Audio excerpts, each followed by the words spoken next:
Welcome to the most listened to golf in the world, the Fairways of Life show, on air, online, and around the world, with the most candid interviews,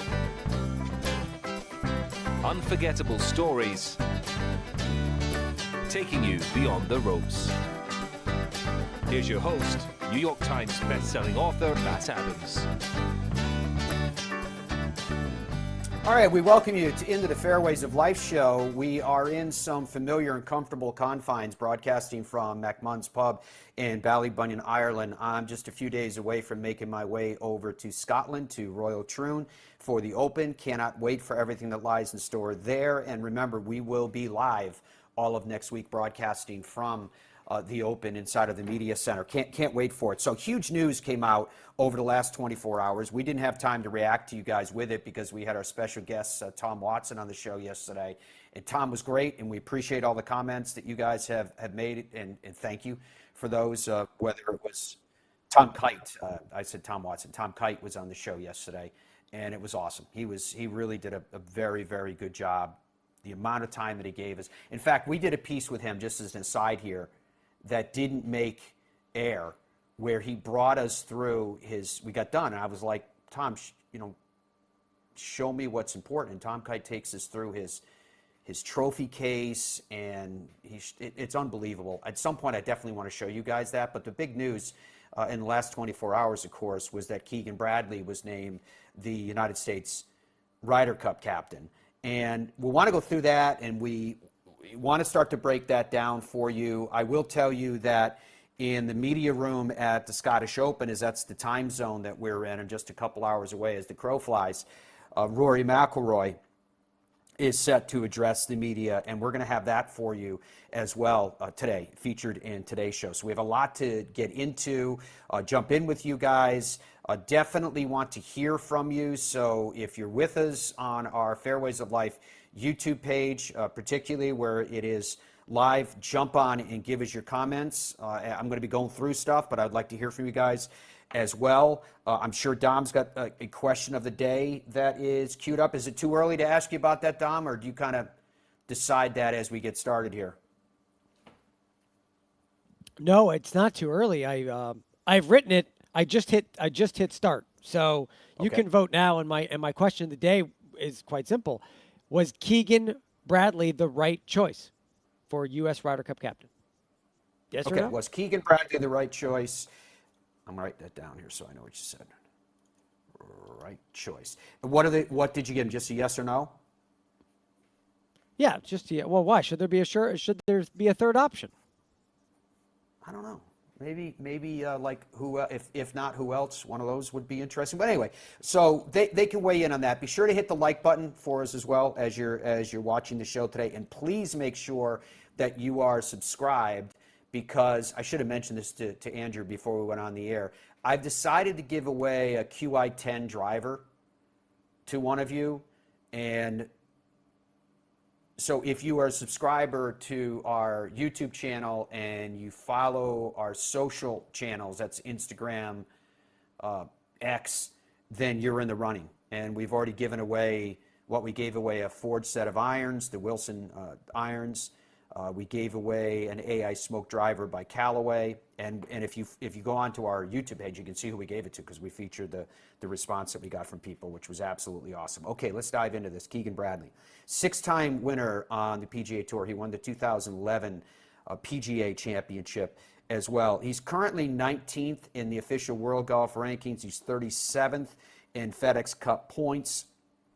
He will be, at the time that the Ryder Cup commences at Bethpage, it's Bethpage Black, the Black course at Farmingdale, New York. That'll be the September 22 through 28, 2025. By the time that the matches begin, he will be 39 years old. He will be the youngest Ryder Cup captain since Arnold Palmer did it as a playing captain in 1963 at the age of 34 years old. Now, Keegan has said he wants to be a player on the team as well. He said yesterday that he doesn't intend to pick himself unless the team mandates it. But his hope is to earn his place on the team in points. And for a guy that's currently ranked 19th in official world golf rankings, it shows you that he's still playing very, very well. You can see there, US Ryder Cup standings. He's currently 24th in the standings. So that's close enough that he's knocking on the door with this much time in front of him. For those of you listening to us on the audio side, I'll read through these standings quickly for you. Number 1 is Scotty Scheffler. Number 2 is Bryson DeChambeau. Number 3, I know, I'll get into that. Bryson DeChambeau is number 2 based upon the criteria. And he commented on, if not specifically Bryson, but players coming from wherever they're playing. We'll get to that. Number 3, Xander Schauffele. Number 4, Colin Morikawa. Number 5, Brian Harman. Number 6, Wyndham Clark. Number 7, Tony Finau. 8, Patrick Cantlay. 9, Sahith Theegala. 10th, Max Homa. 11, Russell Henley. 12, Maverick McNeely. 13, Harris English. 14, Taylor Moore. 15, Adam Schenk. 16, Cameron Young. 17, Chris Kirk. 18, Joel Damon. 18, tied for 18th, Taylor Montgomery. 20th is Billy Horschel. 21st is Will Zalatoris. 22nd is Sam Burns. 23rd is Justin Thomas. 24th is Keegan Bradley. Now, in terms of how points are currently accumulated towards being on a Ryder Cup team, all U.S. players will have the opportunity to earn points beginning in 2024 and concluding in 2025 prior to the Tour Championship, the exact date pending final 2025 PGA Tour schedule. In 2024, it's 1 point per $1,000 earned for all players making the cut at the Players' Championship and the 4 major championships. Obviously, the Masters, PGA Championship, US Open, and the Open. So how Keegan plays and everybody else at the Open next week, yes, it is important because it is the majors and the players that contribute to your standing when you are in the odd year between. When you are the year before, 2025 point system, counting events and values will be determined at a later date once the 2025 PGA Tour schedule has been finalized. A number of players who receive automatic spots in the 25 United States Ryder Cup team and the number of captains' picks will be determined and announced at a later date. Now, you're hearing all that going, what? Have they changed the rules? Not yet. We'll get to that in just a second as well from Keegan Bradley. So it's really interesting what we're looking at here with the appointment of Keegan Bradley. This is definitely, and the video you're watching is all from the Black course, Bethpage Black. It's definitely the case that they went outside the lines in terms of who they picked. It's incredibly interesting, and here's as you're joining us on the television side, the radio side, we are looking at a graphic of United States Ryder Cup captains. Keegan Bradley being named in 2025 for the competition that will take place in Long Island. Zach Johnson lost in Rome. Steve Stricker in Wisconsin, which was a victory. Jim Furyk lost in France. Davis Love III won in Minnesota. Tom Watson in 14 lost in Scotland. Davis Love III lost at Medina. Corey Pavin lost in Wales. Paul Azinger lost in Kentucky, or won in Kentucky, I beg your pardon. And then Tom Lehman lost in Ireland. So since 1991, Europe has a 10-6 advantage over the USA. If you go back to the year 2000, which by the time the Ryder Cup commences again will be 25-year sample, the European side has an 8-3 lead. 8-3. So what I was getting into there was what was so remarkable to me about Keegan being named as the United States Ryder Cup captain was the drama of the fact that he wasn't picked for the last Ryder Cup. Remember, at that time, the schedule for the PGA Tour was still a wraparound schedule. So Keegan had 2 wins. He's, as I mentioned when we opened the show, he's a 6-time winner on the PGA Tour, but he had 2 wins in that season. So it'd be the 2022 Zozo Championship and then the 2023 Travelers. But he wasn't picked. Amongst those that were picked, and this is what I find really interesting, was Justin Thomas and Ricky Fowler. Right? Just as an example. The reason I'm mentioning those 2 is because those are the 2 that most of the post banter has been about. Throw Jordan Spieth's performance in there right now. What you're looking at with each of these, Keegan's been on 2 Ryder Cup teams. He has a 4-3-0 record.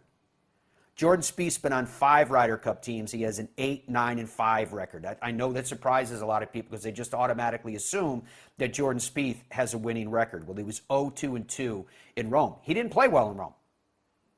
Justin Thomas has been on 3 Ryder Cup teams. He has a 7-4-2 record in Rome. He was 1-2-1. I actually think Justin Thomas played pretty well in Rome, but he was partnered with Jordan Spieth, who wasn't playing well. Ricky Fowler has been in 5 Ryder Cup teams.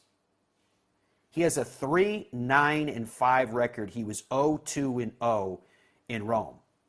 I've been saying this for a long time. I mean, that to me, I saw all this stuff that was out there about, comparing Keegan if he had gotten on that team instead of JT.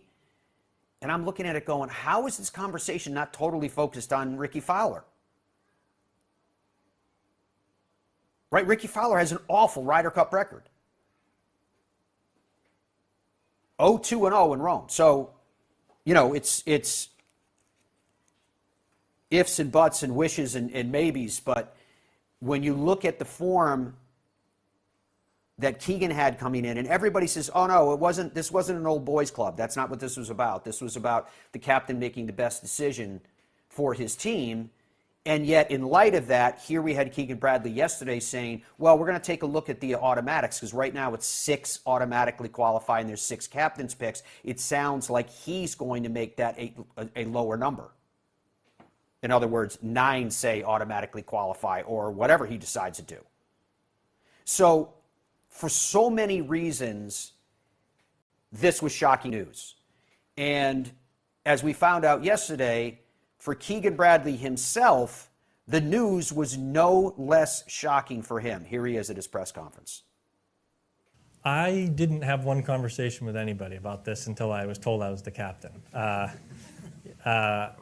got a call from Seth and John and Zach, and I had trouble.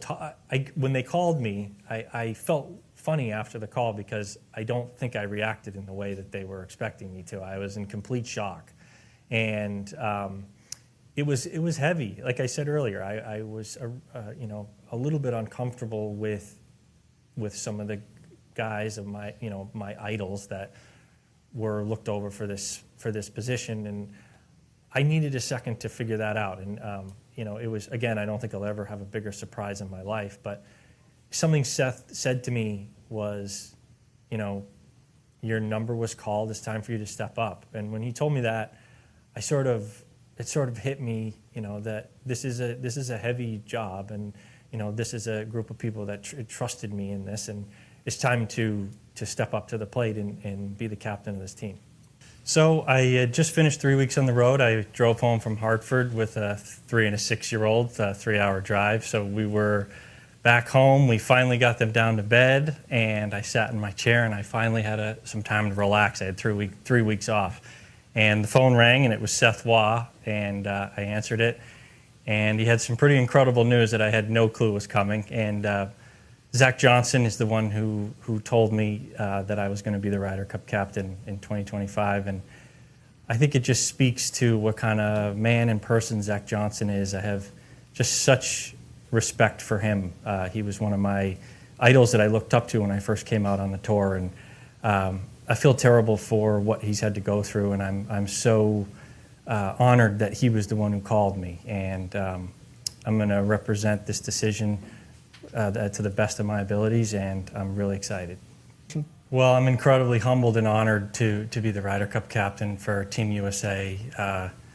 Being on a Ryder Cup team changes your life forever, and being in the room with those guys and feeling the extreme pressure of this tournament will change you. And the dream of being a Ryder Cup captain is something that a lot of us don't even think about because it's such a prestigious honor. And I never knew if I'd get this opportunity. I always felt like this is something that I would love to do and be able to handle. And I'm so honored to be able to be the leader of this team. And I'm going to Bethpage to win the Ryder Cup back for America.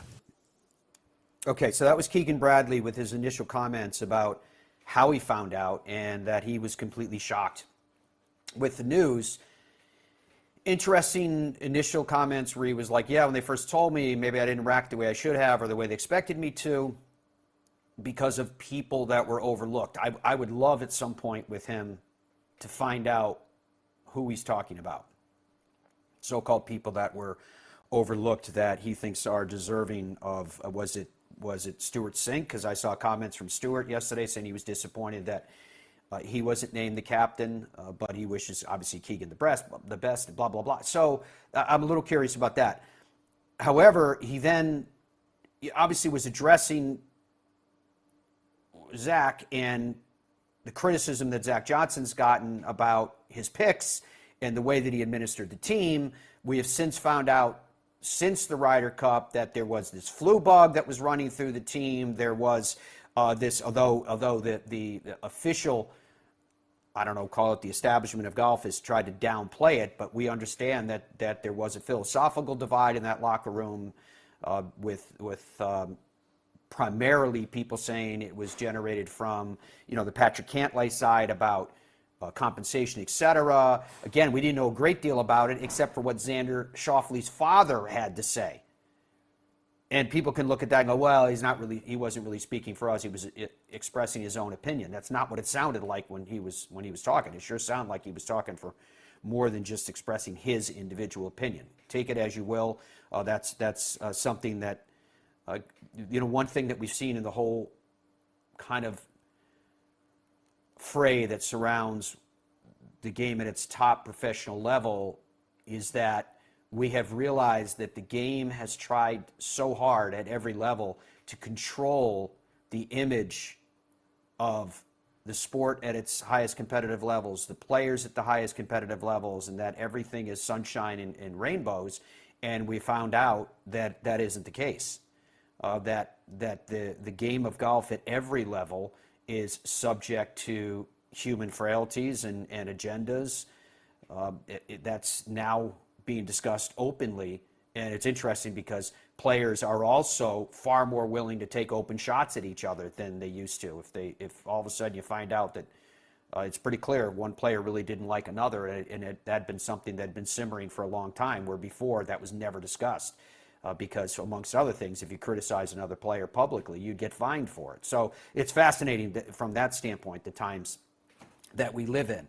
So John Lindert is the president of the PGA of America. Now remember that the Ryder Cup, the half of the Ryder Cup in USA, belongs to the PGA of America because that's who started it. It's not the PGA Tour. Really important distinction to make here.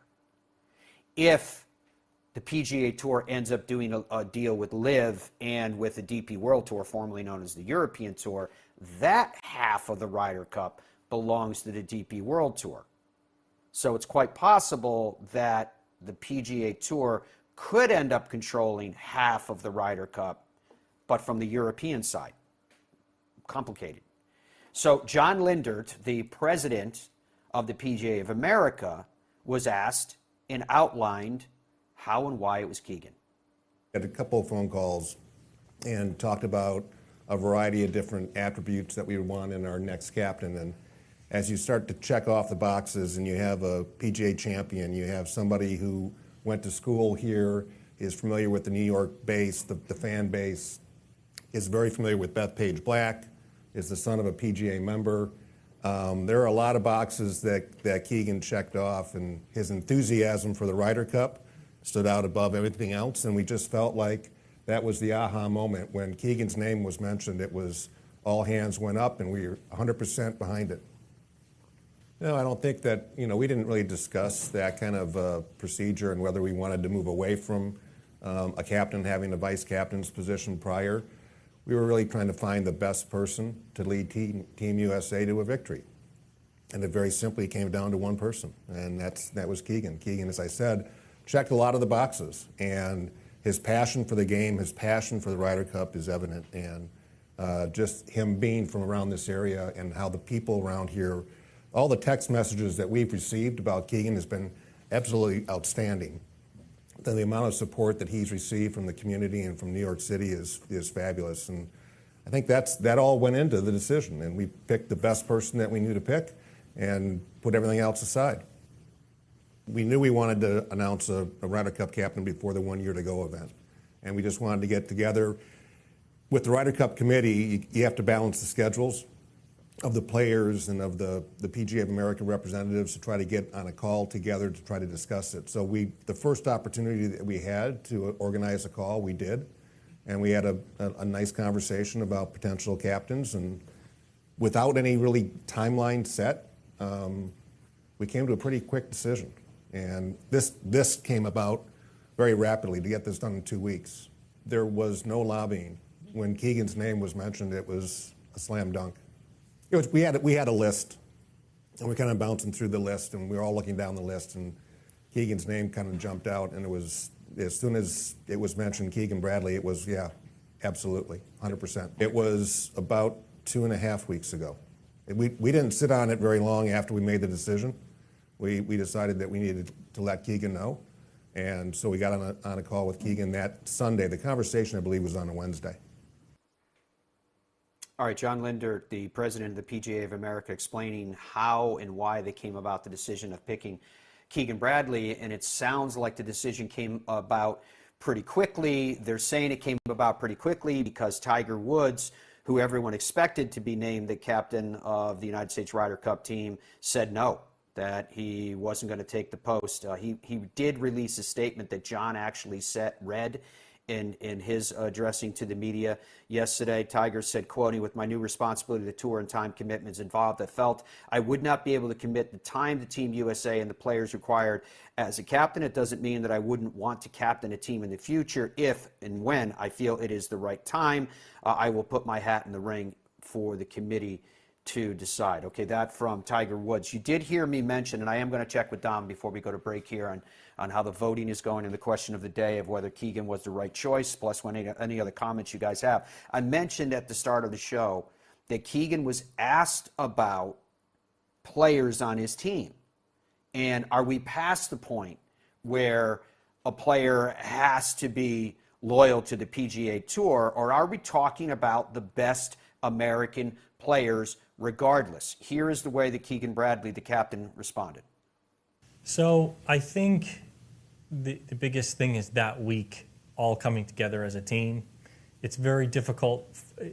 Us golfers are individuals, and we celebrate wins by ourselves, losses by ourselves, and that week is about coming together as a team, doing what's best for the team. Whether that's partnering up with somebody, a veteran to a younger guy. That's what happened to me, with Phil, and that helped me with not only the Ryder Cup but the rest of my career. And I think that the guys, need to be willing to put the team first. And sometimes that's difficult, and I think that this group of guys does a great job of that. One of the things that I love about this group, and I'm not ashamed to say that as an older player that's been out there longer, I look up to these guys. They genuinely love each other, and they're friends. And when I came out on tour, I had a much different outlook. I looked at everybody as the enemy, and I made everybody out to be against me, and I really regret that. I love this generation of how they've gone about their careers and how their friendships, and it makes the life on tour a lot better. And that's what I admire most about this group, and I think that's what will make them great teammates. I think that Bethpage also, the fans are going to be our 13th team member, and I think that I've always been under the impression that Bethpage is New York's home course. Winged Foot and Shinnecock are amazing courses, but you talk to a real New Yorker, they brag about Bethpage. And I've always, in my mind, I've always thought of Bethpage as New York's home course, which is now America's home course. And I want the fans to treat it that way. They need to defend this course in the right, appropriate way. But this is where the fans and the New Yorkers need to come out and support this team. And the guys on the team that are out there, like what you were talking about, they're going to embrace that, and they're going to these New York fans are going to be pulling for us hard, and I love that. I'm going to have the 12 best players on the team. I don't care where they play. So we have a mission to win this tournament. I'm not worried about the live stuff. I want the best players on the team. by the time we get to Bethpage in 2025, we have no clue how the layout of the golf world is going to be. As it comes to going to live events, if there's guys that are on the fringe, I'm willing to do that. I've only been the captain for 2 weeks, and we haven't really even gotten the real points started, which start next year. So I'll have to wait and see how everything shakes out. And my biggest concern is having the best players on the team. There's so much that Keegan said in that press conference that to me is really fascinating. And it's not like he's had a lot of time to contemplate these different things unless he did it independently just for his own purposes. He's already told us he didn't expect to be named the captain. So it wasn't like he was sitting back thinking about, here's the philosophy of how I do it if I was captain, I would suspect. So maybe because he told us he's already had these nights where since he's been named, he's known for a couple weeks, he's been staring at the ceiling.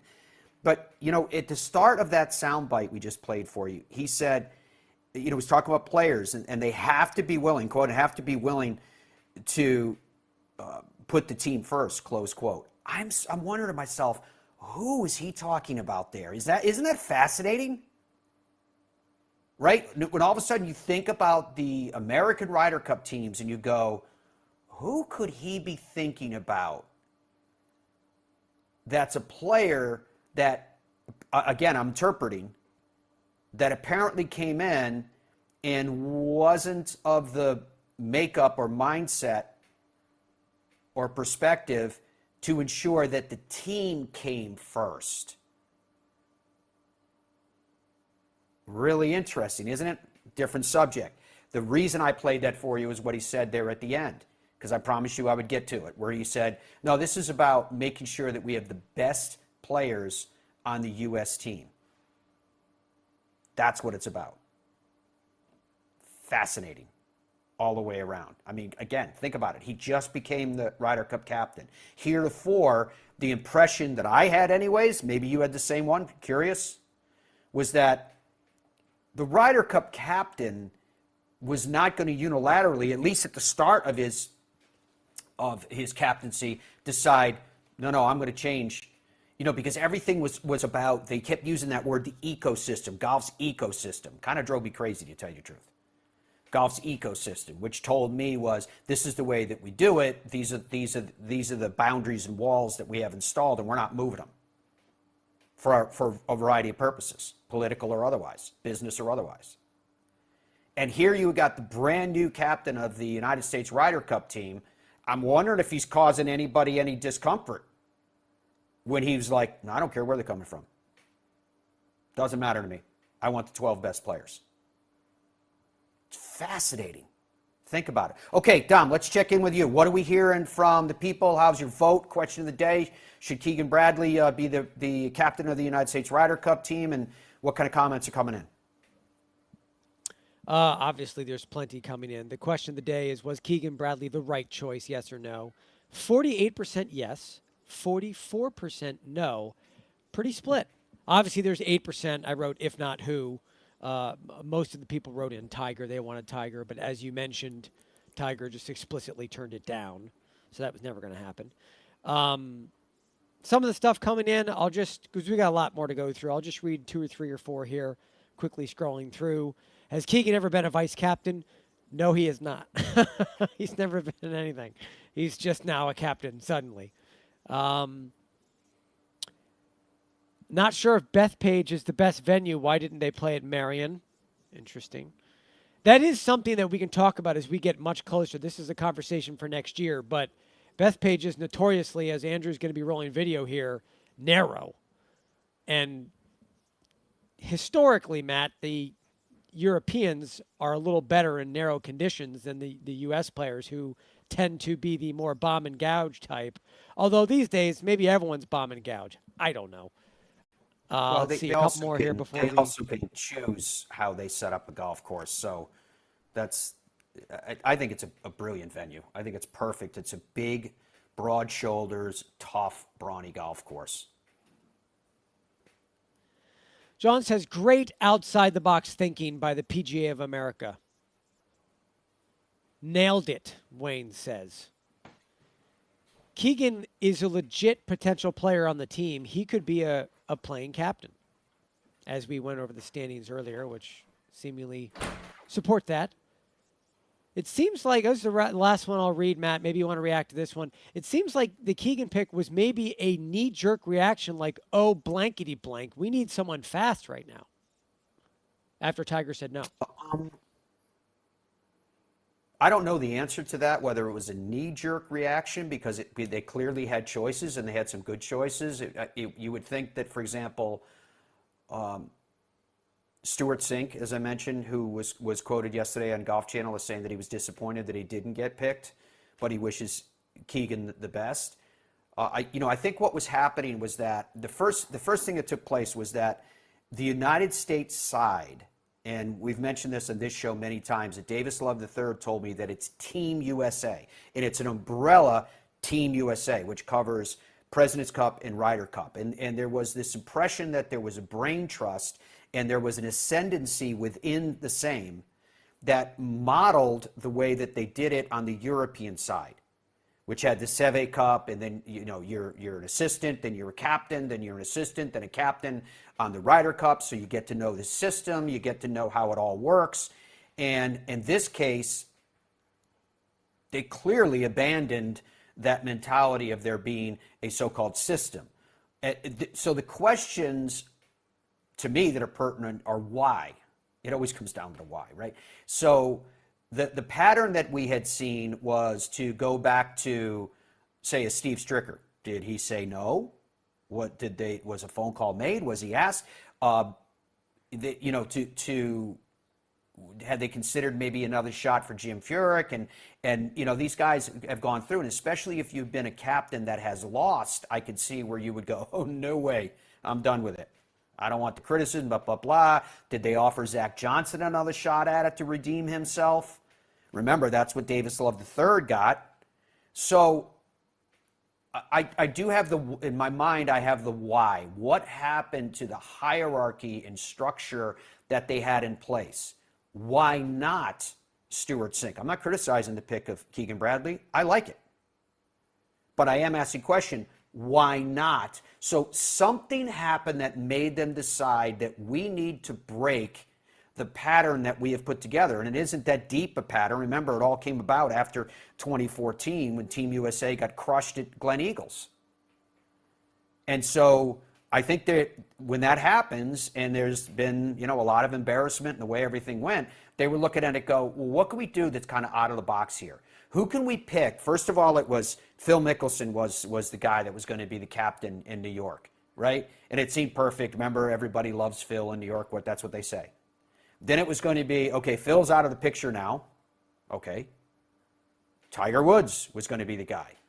Well, Tiger Woods is seemingly calling the shots on the PGA Tour side in terms of what they're doing with the negotiations. We don't know otherwise. But we know that his role is dramatically different than what it had been even if we went back to the last Ryder Cup.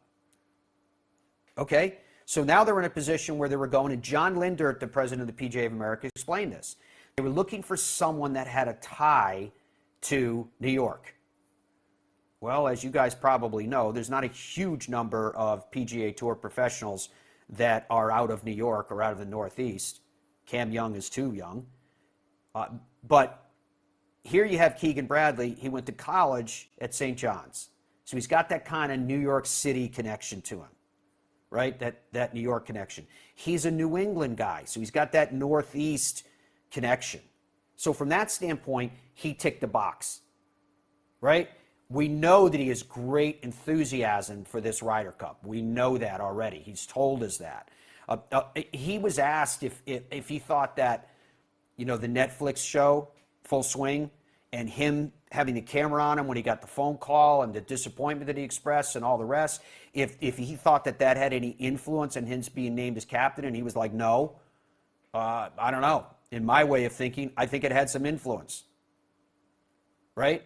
And then, so it's fascinating to me when you look at the currents of he gets passed over for the last Ryder Cup.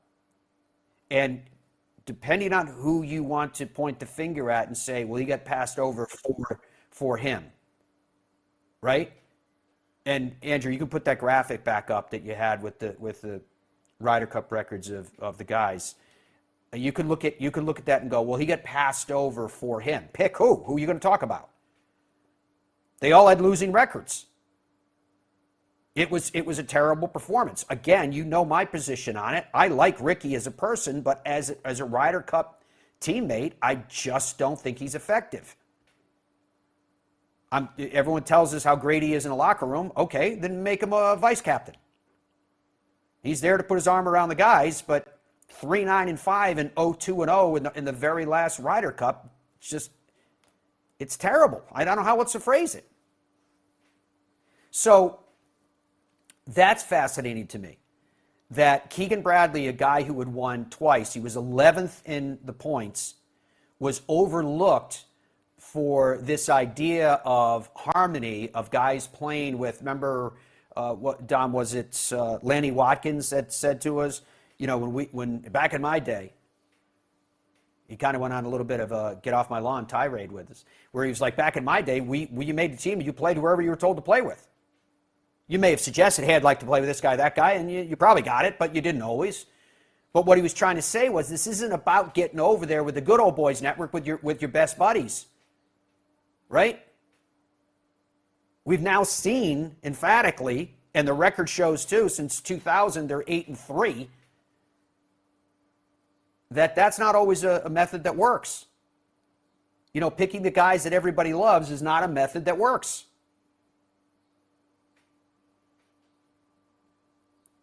So here's Keegan Bradley, who was the principal guy that people pointed at who got overlooked. Lucas Glover was too, in fairness, because he was shown form late. Late meaning very close to the event. And now, Keegan is the captain of the United States Ryder Cup team. It's fascinating. I got more to go through with you with Keegan. More sound coming in from Keegan, more perspective. I want to get more from you guys. Want to know how we're doing on the voting. But when we come back, I have word that Rory McIlroy is ready to go. He's speaking at the Scottish Open. This is the first time we've heard from him since the US Open at Pinehurst #2. So many people are very eager to find out what's the mindset of Rory McIlroy. Does he regret not extending his hand to Bryson DeChambeau and firing out of there?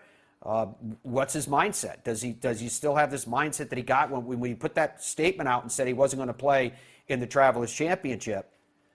It kind of seemed like, I don't know, he said this has really hit me hard, blah, blah, blah. It seemed like a deflated, at least, Rory McIlroy. Some saying defeated, but it was at least deflated in my view. Where is he now? What's his mindset now? How much should we look at this week, the event that he won last year in advance of the Open, as a barometer? Is it fair to do that? I would think it probably is. Although I'd also guess there's a little bit of rust there. Don't know. We'll find out. So when we come back, we're going to have Rory McIlroy for you. We're going into the press room at the Genesis Scottish Open right after these words. Remember, the presenting sponsor of the Fairways Life Show is the PGA Tour Superstore. They're the #1 golf retailer from coast to coast. They are constantly opening their big, beautiful stores wherein you can find whatever your game needs. But the best part of it is, in my view, is you are shopping with the pros. Stay with us. PGA Tour Superstore pros aren't born. They're made.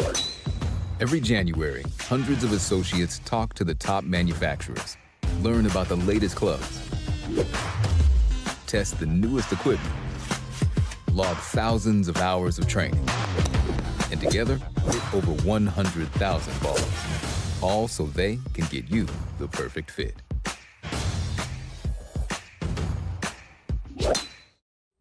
In Ireland, golf is more than just a game.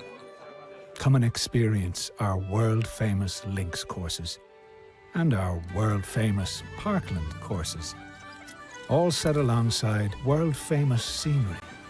And visit our world-famous historic sites. And while you're here, enjoy our world-famous hospitality. Fill your heart with Ireland at ireland.com/golf. Ben Hogan Golf Equipment is back Established in 1953, we serve golfers who demand excellence of their equipment. Designed by the game's best engineers, forged in the world's best foundries, and built to order in the USA. Don't settle for off-the-rack disappointment. Elevate your game with custom clubs at direct-to-consumer pricing. Exclusively at benhogangolf.com. That's benhogangolf.com. The Gen 6 iron is a culmination of everything that we have learned as a team, the absolute best golf club I've ever hit. It's something special. Say hello to the new PXG Gen 6 iron. The longest, most accurate irons we've ever made. They go higher and farther than any iron that I have hit to date, and they're so easy to hit. Super excited for the consumer to try this. They're gonna love them. PXG, nobody makes golf clubs the way we do, period. Baseball? Nah. Football? Done it. I think I'm gonna go after the PGA Tour. Playing on the PGA Tour is not easy. But you know what is easy? Hitting the 524 series from Tour Edge. Hitting linebackers and home runs used to be easy. Out here, you're gonna need all the easy you can get. Introducing the 524 series from Tour Edge. The easiest clubs you'll ever hit. Even the best players in the world can use a little easy. I like the sound of that. Look out, PGA Tour. Pound for pound, nothing comes close. Boyne Golf provides the ultimate world-class golf destination with 10 championship-caliber courses spanning 3 resorts. Centered in Michigan's northern Lower Peninsula, the courses are the products of some of the game's masters, including Robert Trent Jones Sr., Arthur Hills, and Donald Ross. From the all-inclusive vacation packages, elite instruction with the Boyne Golf Academy, tournaments, and so much more, Boyne Golf truly offers an unrivaled Michigan golf vacation experience. Just log on to BoyneGolf.com. As we welcome you back to the Fairways of Life show, we're live today from McMunn's Pub in Ballybunion, Ireland. I'm here in advance of heading to the Open at Royal Troon. So the Genesis Scottish Open is this week. Rory McIlroy is getting ready to address the media. We're going to have it for you in a few seconds. But first, I want to send it back to Dom because when we were in the break, there's obviously more information coming out all the time. And he read something that I thought was really fascinating in terms of behind-the-scenes information and the decision to name Keegan Bradley as captain. Let's talk about that. Sure. You were referencing, and a lot of people have been asking questions about who was in the mix. And this was part of a feature that was written on golf.com. You can find it, Alan Bastable. I'm just going to read a paragraph from it for you all. With Woods out of the picture, the US Ryder Cup committee, which consists of Zach, Spieth, JT, plus 3 PGA of America executives, including Seth Waugh is the CEO, or was the CEO of the PGA of America, who stepped down at the end of last month, had work to do. And quickly. According to the source, the committee convened and batted around some obvious choices. But Waugh in particular was resistant to going down a predictable path given this new Ryder Cup task force, which was formed in 2014 after the U.S. team's implosion in Scotland. They were to think differently about how teams were assembled and managed. Waugh, the source said, felt it was time for, quote, generational kind of change, end quote.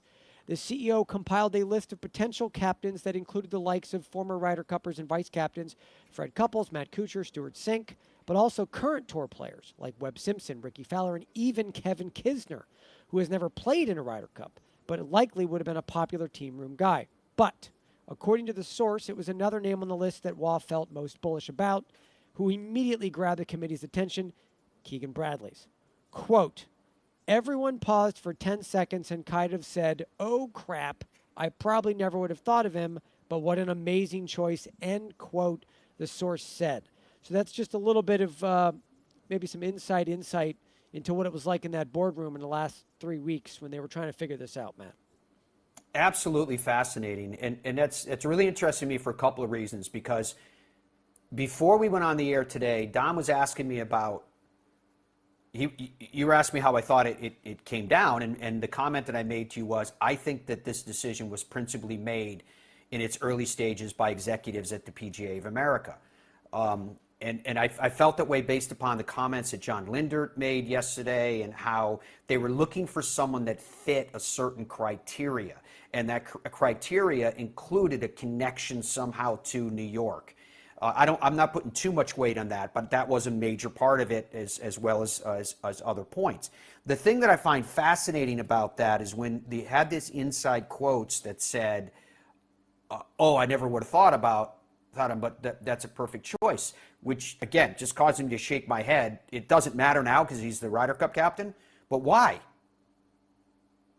Why isn't Keegan thought about it? I get he may not be sitting at the most popular table. I get that, but anyway, it doesn't matter now because he is the captain. So he's for whatever reason he's risen above that because of the courage of Seth Waugh.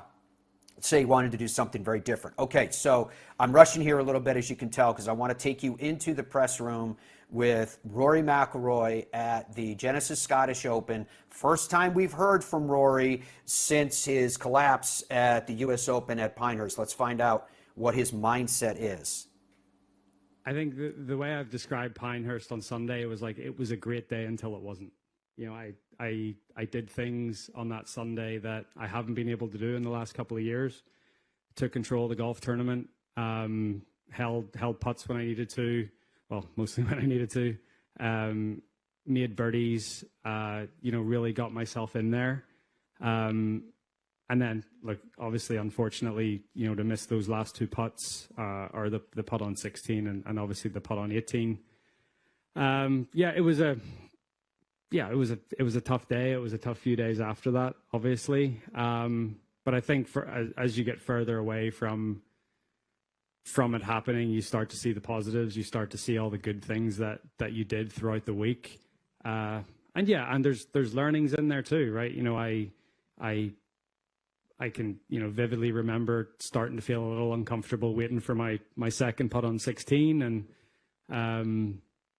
the putt on the last was a really tricky putt, and I was very aware of where Bryson was off the tee, so I knew I had to hit it really soft. If the one back didn't matter, I would have hit it firmer, and it would have been. But because I was sort of in two minds, I didn't know whether Bryson was going to make a par or not. It was one of those ones where I just had to make sure that if the putt didn't go in, that it wasn't going 10 feet by, which it very easily could have. So.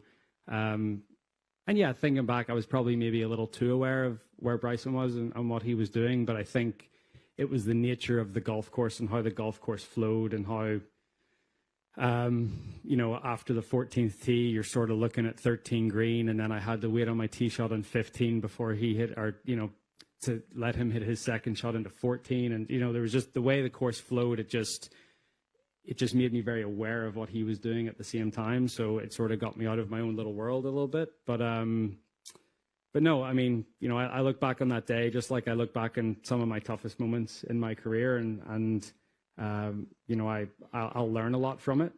And I'll hopefully put that to good use. And it's something that's been a bit of a theme throughout my career. I've been able to take those tough moments and turn them into great things not very long after that. It was okay. I went home on Sunday night, and then I actually spent Monday night, Tuesday, and Wednesday in Manhattan, which was sort of planned anyway, because obviously I was going to go play the Travelers and ended up not doing that. So I went to Manhattan, which was nice. It was nice to sort of blend into the city a little bit, and I walked around. I walked the High Line a couple of times. I made a few phone calls. Sort of was alone with my thoughts for a couple of days, which was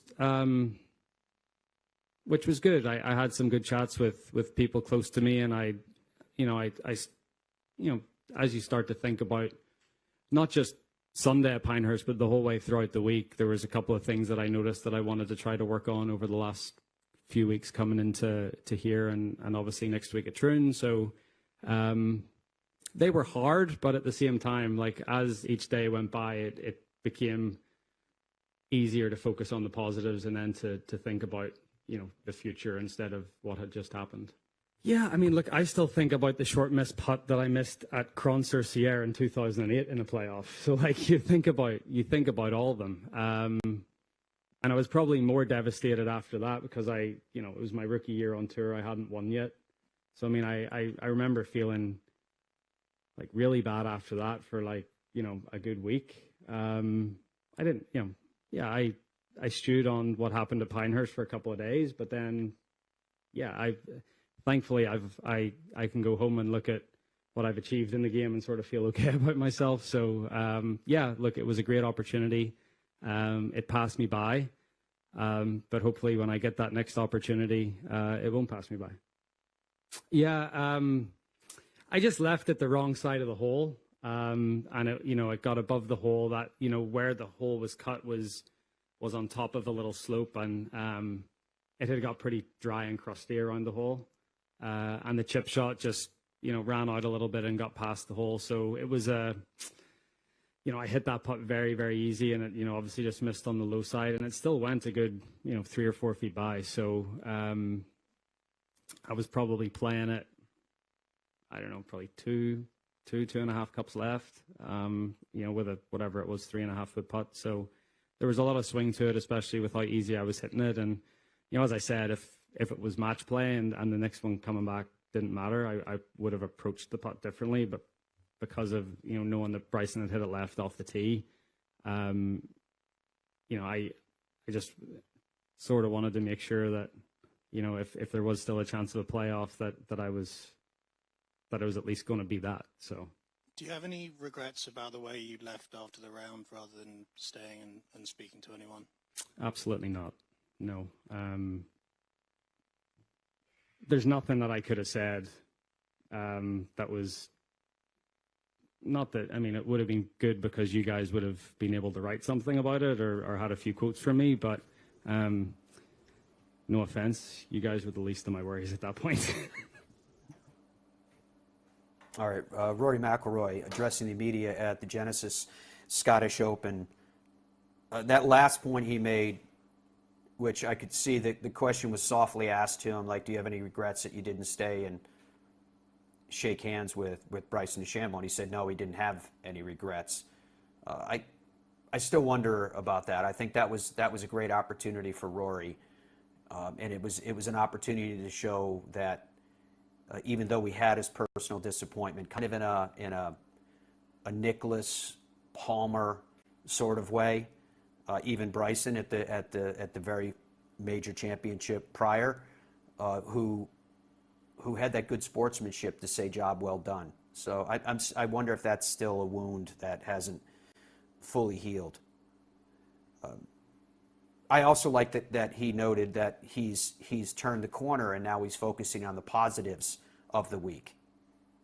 I mean, you have to do that, don't you? That's at that point. Otherwise, it would consume you. I guess the last thing that I was thinking about it when he was describing the putt, particularly at 18, and you wonder if it's a player's, you know, competitive armor to reflect that his fate was somehow influenced by circumstance.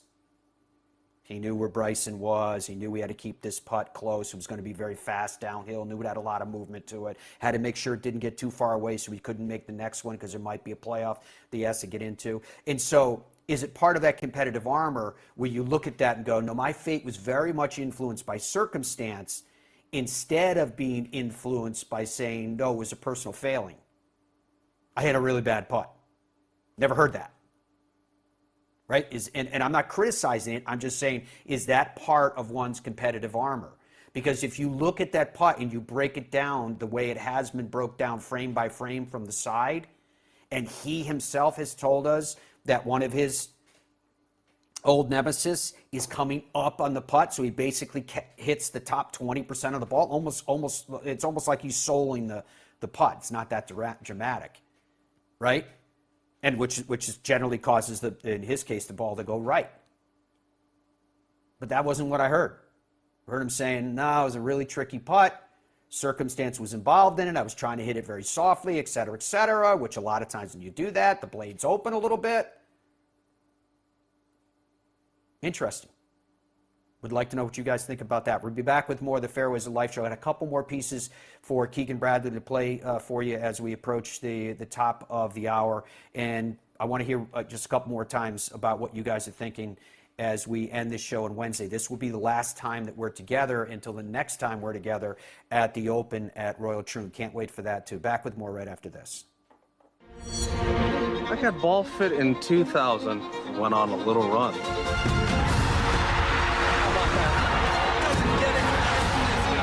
Then Bridgestone fit me again, and I went on another run.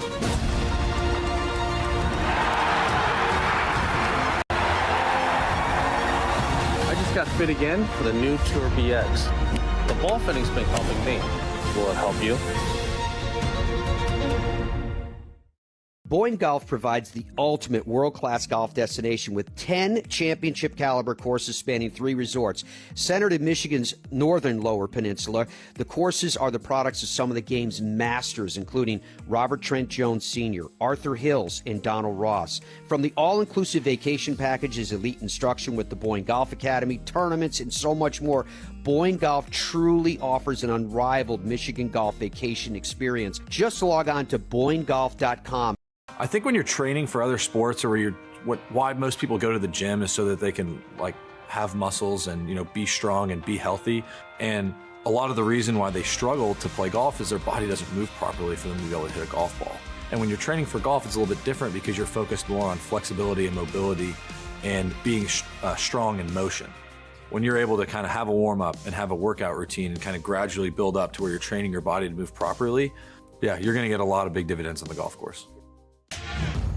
PGA Tour Superstore pros aren't born, they're made. Every January, hundreds of associates talk to the top manufacturers, learn about the latest clubs, test the newest equipment, log thousands of hours of training, and together, hit over 100,000 balls, all so they can get you the perfect fit. What if we started a company and the company was under no time constraints, no financial constraints? The one constraint is their clubs had to be exceptional performers and much better than any other alternative. I was told time and again it'll never work. It worked like a house of fire.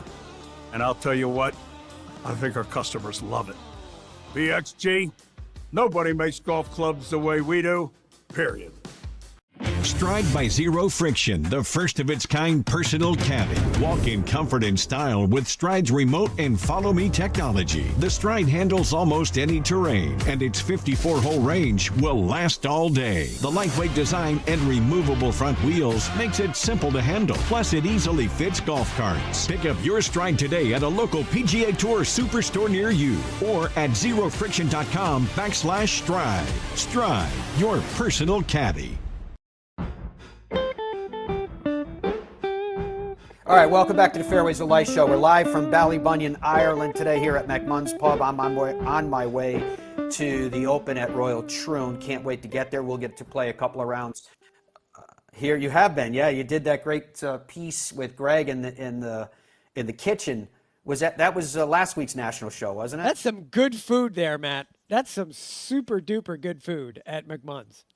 Check it out if you're ever in Ballybunion. Right? So I'm where I'm sitting. I'm in front of the bar area where if you watch that show, the camera was behind the bar shooting me in this direction, so it would be behind my head today. But today, I'm actually looking out on the street, and I'm looking down on the ocean, and on the far side, I can see the landmass that surrounds it. And I saw Greg walking down there by where the old castle ruin is and all that. And Dom likes to say that he likes now, because he's been here, when I talk about these things, he knows exactly where I am and exactly what it looks like, and he knows all the various players too, because they were very excited about what you did with the kitchen tour, and it connected. Those two shows, the two that we did from Ireland, really made a huge difference for us. Good because job, they were very, very different types of shows. That's Dom going into the kitchen. They were very different types of shows, not only for us. They were very different types of shows for on Golf Channel too. So at that table you're looking at there is where I'm actually sitting right now, and this is the room. I'm sitting to the right, looking out those windows that were to the right. You saw a flash of there, but this is a big place, and this is when they went in the kitchen and did all that really cool stuff, which which was very cool. All right, Dom, let's get to. But by the way, I want to remind everybody. Go on to, you're probably, if you're watching us live on our Fairways of Life YouTube page, make sure you subscribe, make sure you hit the like button for us, because if you are subscribed to our YouTube page and if you follow us on our social channels, which you can see our social channels right down here, then you're in the running for that QI10 driver that we're going to be giving away. Andrew, best of the best. Now he's got the video of it. Played with a guy that was on our trips here, one of our Fairways of Life fans that came with us, and he just got this driver. He's killing it. Absolutely killing it. This is one of the most popular clubs in the game of golf right now with all the technology that's packed in it. And so make sure that you are following us. Make sure that you are subscribed to us on this YouTube channel. And you're in the running for this driver, which we're going to be giving away after when I get back from the Open. I don't know exactly what day we'll pick it, but we will do that. And one of you guys are going to get this QI10 Max driver. Dom, I would like to check with you one more time, though, and find out what you're hearing, particularly on the question of the day, and also remind everybody if there's sound, and there is a lot of sound from Keegan that we are not going to get a chance to get to today. We have it for you. You'll find it on our Fairways of Life YouTube channel. Xander Schauffele spoke. You'll find it on our Fairways of Life YouTube channel. He did react to the prospect of Keegan Bradley being his captain, because I'm assuming that he's going to be on that team. I think that's a safe assumption. So what are you hearing from people, Dom? So the question was, quite simply, was Keegan Bradley the right choice for captain? Yes or no, and then if not, who? 44% yes, 44% no. Split right down the middle, which is right where I want it to be. What a question of the day. And then 11%, if not who, most of those people write in. They're mostly Stewart Cink, mostly Tiger Woods. As we've talked about already, Tiger Woods officially turned down the position. So it was just Cink, I guess you could say, that was passed over. But earlier I read through a list of guys that were sort of in the mix at that table inside the room. So not a lot of huge surprises there. But anyway, I would say the overarching, there's been a lot of comments coming in today, and I appreciate that. The overarching theme I would say is there's a lot of surprise that's Keegan, and I think concern's the wrong word. I would say they're wondering, is he ready for this? Is it too much for someone like Keegan, who's young? And again, we've been talking all morning about how sort of came out of left field. I guess I would pose that question to you, Matt, in a very simplistic way. Do you think it's too much for Keegan Bradley? I don't, actually. I like the pick. I like the courage that it would take to do what they did with Keegan. I mentioned to you earlier in the show, I realized that Keegan, for whatever reason, isn't viewed as sitting at the most popular table. But I kind of like that. I kind of like being out of the regular circles. I kind of like the fact that we have a player that I think anybody that's doubting him right now is underestimating not only how good a player he is currently, but also the power of his mind. Listen to the comments that he made, and we only played a few of them. Again, you'll find them everything. You'll find it all loaded up on our Fairways of Life YouTube channel. Really listen to what he said. I noted a couple of different things when he made comments that already showed that he's thinking differently than the way the prior captains have been thinking going back quite some time. For example, I like that he said he was going to contact and reach out to all of the past U.S. captains that he can talk to. And whether they won or whether they lost, he wants to pick their brain. Dominic, how many times have we talked to a past US Ryder Cup captain and asked them straight up, do you get solicited for advice? Does anybody ask you your opinion? Remember when we talked to Tom Kite about it yesterday, but remember when we talked to Lanny Watkins about it?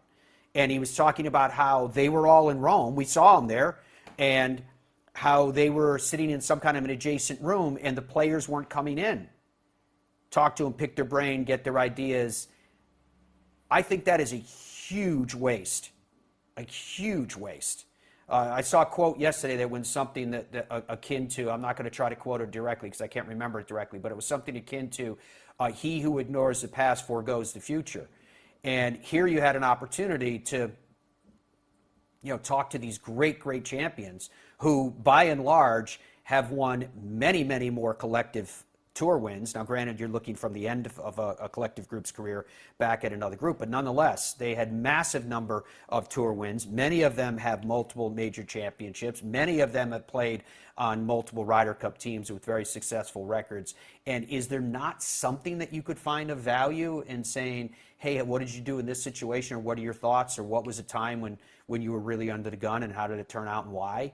I don't know. I just think there's value. That's, obviously I'm biased with that because that's exactly what we do on this show, to get that kind of wisdom, to get that kind of insight that I happen to think is hugely valuable. And Keegan Bradley, the so-called youngest Ryder Cup captain since Arnold Palmer was 5 years younger than him when he was named captain in 1963. Here's this young captain in Keegan Bradley saying exactly that's what he's going to do. He's going to reach out to these guys. He specifically mentioned Tom Kite. He specifically mentioned, I believe it was Lanny Watkins was the other name that I saw that I thought, wow, that's really cool. Oh, Ben Crenshaw, he specifically mentioned too, because of the significance that he is a little boy, or not a little boy, 13 years old. He was at the Ryder Cup at Brookline in '99 on his father's shoulders. His dad, Mark's a PGA professional. So, no, I'm not of a mindset that it's too much too soon, that this was a bad decision for a whole variety of reasons.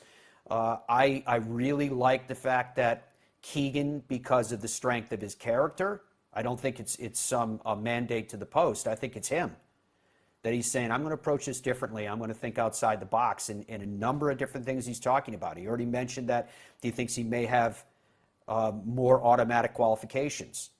That, again, is pulling outside the circle of those who would criticize and go, no, the Ryder Cup got too much of being a closed shop. Right? And he's saying, I'm kind of opening those doors by saying more players would automatically qualify.